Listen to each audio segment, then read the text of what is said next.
Now that you know 3 ways to solve systems of equations, you may be asked to decide which the best method to use would be. Graphing is good for finding the number of solutions, but it's not always good for finding the exact value of a solution, because the exact value won't always fall directly on your grid lines.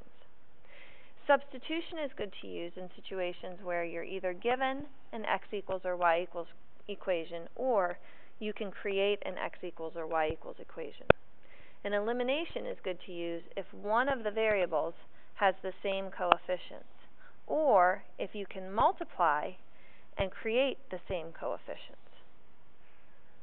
Let's look at this system of equations here and decide which method we think would be the best to use. I know since I need an exact value that I'm not going to use graphing.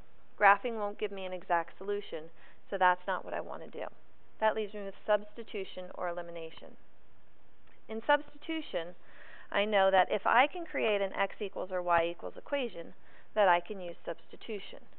Well, if I look at this bottom equation here, I notice that x has no coefficient in front of it, which means that if I subtract 2y from both sides, I can give myself an x equals equation. X equals negative 2y plus 14. Now I can take this value for x and substitute it into the other equation and use that to find my solution. In terms of elimination, I know that as long as I can get my variables to have the same coefficient, I can use elimination. And when I look at this problem, I see that if I can get that x value to have a coefficient of 4 on the bottom, specifically negative 4, then I'll be able to eliminate this variable right here. So what I'm going to do is I'm going to multiply this bottom equation by negative 4. That's going to give me negative 4x minus 8y equals negative 56.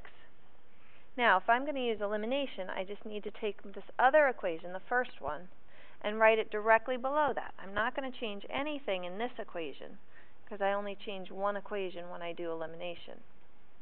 Now, I'm going to combine these two equations together. My x's are going to cancel out, because negative 4x plus 4x equals 0. That leaves me with negative 11y equals negative 44. And I've successfully eliminated my x's, and I can go through and find the solution to this now using elimination. So for this system of equations, I can see that either elimination or substitution would be an acceptable method to use to solve it.